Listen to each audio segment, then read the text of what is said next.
Hello, boxing fans around the world. Thanks for joining me once again here on Talk and Fight, where we've got all the boxing news today fit to print, courtesy of our friends at boxing247.com. Let's start off with a bit of news out of Madison Square Garden in New York City, where, as we all know, Amanda Serrano and Katie Taylor are going to go toe-to-toe on April 30th. Before they do, however, Liam Smith and Jesse Vargas are going to have a bit of a clash. So here we go. Liam Smith is aiming to prove he can become a two-time world champion and send Jesse Vargas into a new career in politics with a career-ending defeat when they clash at Madison Square Garden in New York on Saturday night. Smith and Vargas meet in a must-win fight that will determine the next chapters of both careers. The winner will close in on a shot at the title, while the loser will face questions over their future in the sport. Smith has been the more active of the two, with a knockout win over local Liverpool rival Anthony Fowler in October, following a harsh points defeat in Russia last May to Magomed Kurbanov, while Vargas has been out of the ring since tasting defeat for the third time in his career against Mikey Garcia back in February 2020 down in Texas. Saturday's fight has been on the cards for some time now, long before it was postponed in February after Vargas caught COVID. And there's been plenty of back and forth between the former world rulers. Vargas has been sparring in the political sphere too, launching a campaign to be running to represent Nevada's 4th U.S. congressional district. And while he believes he'll be the man to challenge for world honors once again, Smith feels the Las Vegas man is already looking at his next career and will pay the price in the Big Apple. Said Smith. You question if he wants to be here. I have this thing on my mind. He's running for Congress. He hasn't boxed for 2 years. He's only got one fight left on his contract, so this is his last hurrah. Give me one more payday and I'll move into politics, he asks. He's very good technically. He's got that typical Mexican-American style. He likes to fight, meaning he's more of a boxer, but he doesn't shy away from a fight. I know he's a nice guy, but for some reason, there's a bit of a needle there. I boxed Sam Eggington in March 2019, and Eddie mentioned Jesse's name in the ring. And I thought, yeah, you promote him. I like that. We jumped in it. We fought Garcia, which is cool. That was 2 years ago, and he could have fought me in those 2 years. I met Jesse at Madison Square Garden at the Anthony Joshua versus Andy Ruiz fight when Callum was on the card, and we shook hands on the fight. So it did just had a bit, not because he was chasing him. He's a big money fighter, world-class fighter. I was after him because neither of us were going to get a title shot, and it was a very good fight. When I look at the landscape of the 154-pound division, I believe I can be world champion again. If I didn't, I would retire because I'm happy. I've got 2 lovely daughters. I've ruled the world, so I could retire a happy man. People would bite your hand off for the career I've had, but I'm realistic when I look at the champions and contenders and think I can beat him and him and him. So I'm not done yet, but I still have that fire in me. He's only lost to Manny Pacquiao, Timothy Bradley, Mike Garcia, and soon to Liam Smith. We're in boxing to be in good fights, and he's one that I want to get rid of. Fair enough. Moving on to another fight taking place on May 5th at the Sahara Event Center down Las Vegas. Fight Vibe Entertainment, along with Reed Boxing, are launching a new monthly boxing series called Thursday Night Fight Vibe at the Sahara Event Center in Las Vegas. The first show on May 5th will live stream on Fight TV free of charge and will feature demonstrations and exclusive clips from the new feature film Power of Chi, narrated by Morgan Freeman, starring some of the sport's biggest stars from the UFC, NBA, NFL, as well as 4-time winner of the world's strongest man contest. Thursday Night Fight Vibe will include a nostalgic throwback to Las Vegas glory days of spectacular live performance entertainment to go along with boxing main events, said promoter Stephen Reed. Our goal is to provide exceptional entertainment for everyone attending and watching live on the internet, in addition to having an event to showcase our local talent here in Las Vegas, the mecca of boxing. The show will showcase Guatemalan's rising star Lester Martinez, who's 11-0 with 10 knockouts, versus Mexico's undefeated Juan Abraham Villegas, who's 17-0 with 13 knockouts in a 10-round super middleweight main event. The Cinco de Mayo Showdown will be the first of the Fight 5 series that will go down on the first Thursday of every month at the historic venue.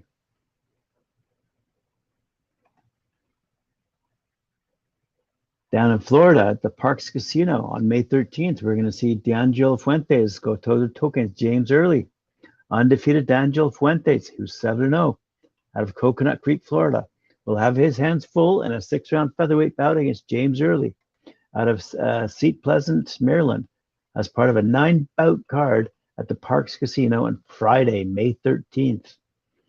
Fuentes has a passion for everything that comes along with boxing. He loves his preparations needed for the fight and the reward that comes from winning. He understands he needs to stay consistent and disciplined to achieve his goals. Yada, yada, yada. It's important to have the right people around the fighter when they're trying to win a championship. Fuentes recently changed management, and when talking about the impact it had, he said, "It's absolutely a big difference. My manager, Jerome Cohen, cares about me, and he's part of my family now. Before, it was more of a control thing. I didn't like that, but Jerome is looking out for my well-being and cares about me, and it is a big difference." So with the right people around him and the right mindset, Fuentes would look to put on his best performance down the Park Casino on May 13th, and we look forward to seeing the outcome and the result of that fight. Taking place over in Ontario, California on the 21st of May, Gilberto Ramirez versus Dominic Boisel. Former world champion and light heavyweight Mexican boxing star Gilberto Zurdo Ramirez, who's 43-0 with 29 knockouts out of Mazatlan, Mexico, will face former WBA interim light heavyweight world champ Dominic Boisel, who's 32-2 with 12 knockouts, fighting out of Freiburg, Germany. As I said, that'll take place. That's wrong here. In the title, it says 21st of May. In the story, it says May 14th. We'll need clarification there. The 12-round fight will pit the WBA #1 ranked Boisel against #2 ranked in the WBA rankings Ramirez in a winner-takes-all event that will propel the winner to the door of a world championship. By the co-main event will feature one of the most exciting Mexican boxers in the lightweight division, the undefeated William Zepeda, who's 25-0, defending his WBA Continental America's lightweight title against the resilient former world champ Rene Alvarado, who's 32-11 with 21 knockouts, fighting out of Managua, Nicaragua, in a 10-round lightweight fight. The event will take place at the Toyota Arena in Ontario, California. Looking for a date. Confirmed here by Gilberto Zurdo Ramirez. I'm excited to be fighting back in California. May 14th is not too far away. So there we have it, May 14th. And I feel great about how everything is going. I know Dominic is the best light heavyweight from Germany, and he'll bring his best. This is a good step forward, my overall goal, and I'm glad I'll be able to put on a great show come fight night. Well, I hope he does. All right, let's see. We're also going to see Cuba's Sullivan Barrera, Yuneski Almanza Gonzalez. Those are the two fighters that Gilberto Zurdo Ramirez defeated and is now knocking on the door of a world championship title shot when he takes on the #1 WBA ranked Dominic Boisel.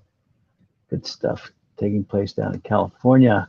All right, Matchroom and DAZN have announced 2 new shows as Hiroto Kyoguchi will defend his WBA Super and Ring Magazine World Light Flyweight titles against Esteban Bermudez at the Arena Coliseo in Mexico City on Friday, June 10th.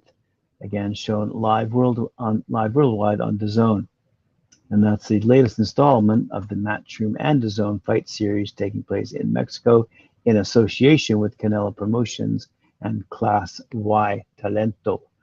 And then Jesse Bam Rodriguez will defend his WBC World Super Flyweight title against Sersikat Sor Rungvisai on Saturday, June 25th at the Techport Arena in San Antonio. Again, shown live worldwide on DAZN, except in Uzbekistan and Thailand. And leading a stacked quadruple header of world title action, I might add. Kyoguchi, who's undefeated, 15-0, 10 knockouts, puts the titles he ripped from Heike Buda in December 2018 on the line for the 4th time and makes a welcome return to the ring after his entertaining battle with the pocket rocket Axel Aragon Vega in Dallas back in March 2021, which came to an end when the challenger was forced to quit the bout with a hand injury in the 5th round. The Japanese fighter, who previously defended the titles in successive points wins over Tanawat Nakun and Tetsuya Hasada in June and October of 2020 in his homeland, fights in Mexico for the first time in the paid ranks and does so against a hungry contender. Bermudez, who's 14-3-2 with 10 knockouts, holds a WBA regular title after handing a first career defeat to defending champion Carlos Canizales in stunning fashion, flooring the belt holder towards the end of the 6th round before wiping him out with 23 seconds left in the session. The 26-year-old will be fired up to elevate to super champ and rip the coveted Ring Magazine strap from Kyoguchi. And the defending king knows he'll be in for a big test on June 10th as he covets unification bouts down the line. It was always my dream to fight in Mexico because the Mexican style has influenced me a lot, says Kyoguchi. It's a great opportunity to show my boxing in that country against a rival like Esteban Bermudez. Regarding the unification fight, I think it's my mission as absolute champion. So good luck to him. Good luck to him. We look forward to seeing those fights take place down in Mexico. Speaking of down south, let's take a look at Colombia. And there we have a fight taking on at the Estadio Olímpico Pascual Guerrero on the 13th of August, coming up this summer. Group Yvonne Michel, that's GYM, Pro Bellum, and Global Yabes 77 held a joint press conference today that would be yesterday, in Bogota, Colombia, to announce World Boxing Council Bridgerweight World Champion Oscar Kaboom Rivas, who's 28-1 with 19 knockouts, will make his first title defense on August 13th at home against undefeated Polish challenger Luckaz Rozanski, who's 14-0 with 13 knockouts, in the 12-round main event at the Batalla Oncali card in the Estadio Olímpico Pascual Guerrero Stadium. 40,000 people in attendance in Cali, Colombia. It's going to be called the Battle in Cali, and it'll be distributed worldwide with details forthcoming. There'll be 5 to 7 bouts, including 1 or possibly 2 other world title fights, which are expected to be announced within the week. Good stuff coming out of Awaka promoters. We're promoting Awaka fighters. Down south, and I mean down south, around the world, we see Australian Andrew Moloney, WBA number 5, WBO, and WBC number 6, returned in classy fashion this month as the super flyweight standout emerged victorious on ESPN in his most recent U.S. outing. Moloney has held the WBA World 115-pound crown, with his most recent world title pugilistic disputes coming against Joshua Franco. After a successful display in Southern California against Gilberto Mendoza this April, in which Moloney became the first boxer to stop Mendoza in 10 years, Moloney analyzed his performance and the state of the 115-pound division. He said, "I was delighted to get back in the ring on ESPN again, so thank you to Top Rank and my team headed up by Tony Tolj for getting me another opportunity on the world's biggest sports broadcaster. I was happy with my performance. I shook off some rust and showed that I was back to my best. This is really what I needed. I'm glad to put on a performance that justified why I'm a former world champion. There's a lot left in the tank for me to go super flyweight, and I believe I'm improving every day and learning, and I showed to everyone watching on ESPN. Moving forward, the slightly lighter Mahoney twin has his sights set on becoming world champion with Japanese great Kazuto Ayoko at the top of his hit list. The classy Australia opened up on the landscape at 115-pound division. He stated, "The division is arguably the most underrated division in boxing today. There are so many quality fighters operating at super flyweight. It's exciting to be considered part of the elite of the division.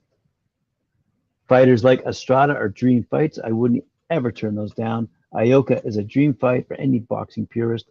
He's an amazing fighter and a living legend. I would also like to fight newly crowned IBF champ Fernando Martinez. With Australian boxing buzzing now and big events coming to Australia, that's a dream fight I would want on a card featuring the likes of George Kambosos Jr. and Devin Haney." Hint, hint, I suppose. Moving along, let's go over to New York City. Yes. Good old Katie Taylor and Amanda Serrano taking a tour of the city, showing off the the Empire State Building, which will be lit in their honor on Saturday night as they clash at Madison Square Garden in New York. And also on that bout, we're going to see Liam Smith and Jesse Vargas.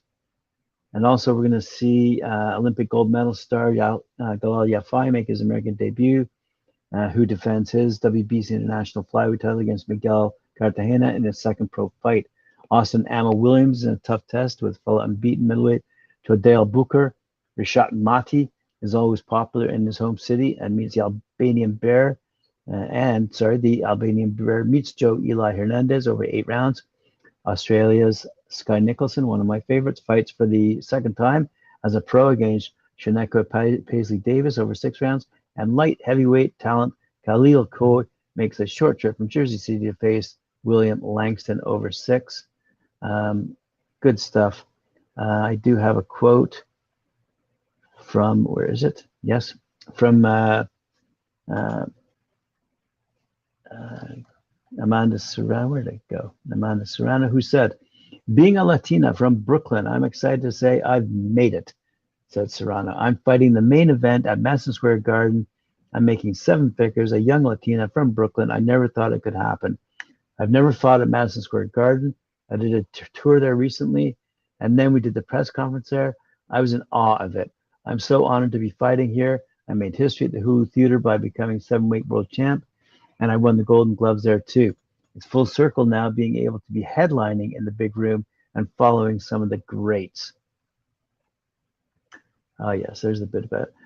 So let me just recap. There's a star-studded undercard, of which I've gone over to whet the appetite before the main event.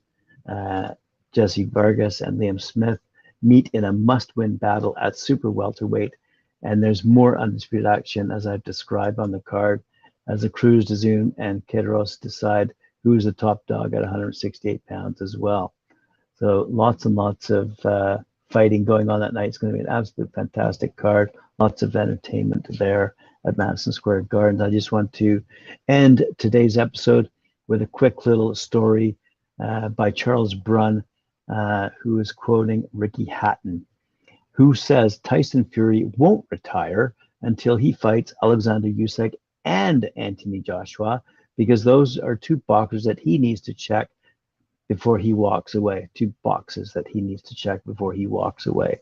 As far as Hatton is concerned, he doesn't believe anything that WBC heavyweight champ Fury says. Hatton has noticed how Fury fluctuate and has already disappeared once and returned. Fury is making more out of his win over Dillian Whyte than the average fan after his 6-round knockout at Wembley Stadium in London. The way Fury has been bragging about this accomplishment, you would think he'd just beaten the #1 guy in the division instead of a guy knocked out in 5 rounds by 40-year-old Alexander Povetkin back in 2020. Fury might actually go ahead with his promise of retiring because he's made a lot of money, and he sounds like he's worried about losing. In the last 4 years, he has selected his opponents well, fighting guys he knew he could beat in Deontay Wilder, Otto Wallin, White, Sefer Safari, Francisco Pianeta, and Tom Schwartz. Is Fury afraid of losing? I'd say that's a big yes. You can argue that Fury is so fearful of losing that he's willing to bypass the opportunity to make $60 million US funds.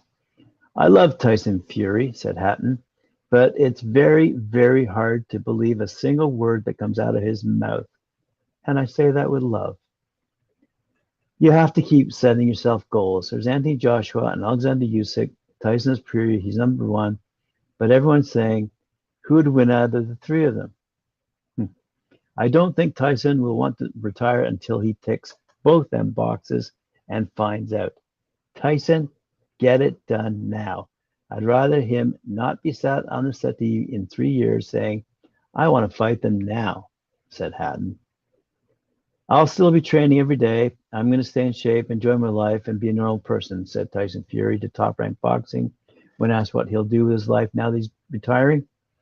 "I'm not some big-time celebrity. I'm not interested. What I will tell you, you'll see me in, and that's entertainment. You're going to see me in exhibition fights. Maybe Francis Ngannou next, and maybe another stint in WWE, definitely another book. I've got another book coming out and maybe another TV show. I'll keep entertaining you, but not inside the paid squared circle as a professional boxer. But there will be many more entertaining nights back here in the UK. A big shout out to ESPN and Top Rank over there in the US as well. They made it happen. I went over to America, fought the best over there, earned my reputation as a folk hero, and returned home after a long voyage away and got a superstar welcome. Without the American journey, cracking America, it would have never happened, said Fury. And there you go, sports fans. That's all the boxing news I have for you today. Thanks for joining. Remember to like, share, subscribe, and hit that notification bell. And we'll see you at 4 p.m. Eastern Standard Time for Mike Orr and Cedric Ben on Knuckle Up.